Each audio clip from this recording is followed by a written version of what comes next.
పూనం కౌర్ అనే హీరోయిన్ త్రివిక్రమ్ మీద పవన్ కళ్యాణ్ మీద ఏడుస్తూ ఉంటుంది ఎప్పుడు.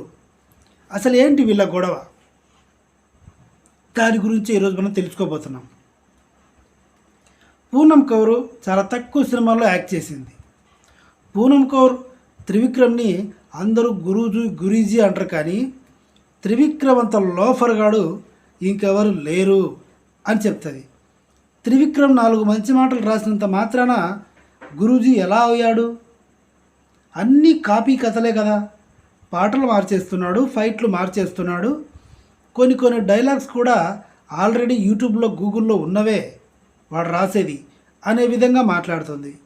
ఒక సినిమాలో గురూజీ, అదే మీరు అనుకుంటున్న గురూజీ ఏం చెప్పాడంటే, పడుకున్న దాన్ని రేప్ చేస్తే ఏముంటుందిరా మజా, పరిగెత్తే దాన్ని రేప్ చేస్తే ఉంటుంది మజా అని రాశాడు. వీడు గురూజీనా అంటుంది పూనం కౌర్.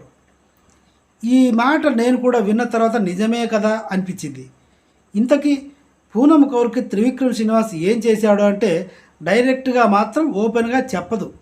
ఈ పూనం కౌర్ అవకాశాలు ఇప్పిస్తాను అని వాడుకునే రకం అని చెప్పింది, అంతేకాని నన్ను వాడుకున్నాడు అని మాత్రం చెప్పలేదు. కానీ పవన్ కళ్యాణ్ గారి మీద మాత్రం చెప్పింది. ఎంత కావాలంటే అంత డబ్బులు పడేస్తారు వాళ్ళు, అవకాశాల కోసం వాడుకుంటారు, అవసరం తీరిపోయాక ఆనందం పొందిన తర్వాత ఎంతో కొంత ఇచ్చి వదిలించుకుంటారు అని పూనం కౌర్ చెప్పింది. సో మొత్తానికి పూనం కౌర్ మాటల్లో ఏముంది అంటే, సినిమా అవకాశాలు ఇస్తాం, బెడ్లో పడుకో అన్నదే వీళ్ళ కాన్సెప్ట్ అని అర్థమవుతుంది. పోసాని కృష్ణమురళి గారు కూడా ఒకసారి పవన్ కళ్యాణ్ని సన్నాసి అని తిడుతూ 5 కోట్లు ఇచ్చి కడుపు తీయించాడు పూనం కౌర్ అనే హీరోయిన్కి. ఒక హీరోయిన్కి అని చెప్పాడు కానీ పేరు చెప్పలేదు.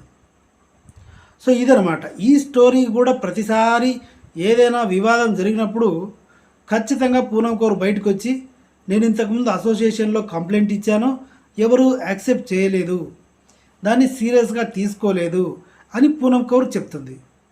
పవన్ కళ్యాణ్ మీద కంప్లైంట్ ఇస్తే ఎవరు తీసుకుంటాడు? ఇదనమాట స్టోరీ. వీడియో నచ్చితే సబ్స్క్రైబ్ చేయండి. Thank you.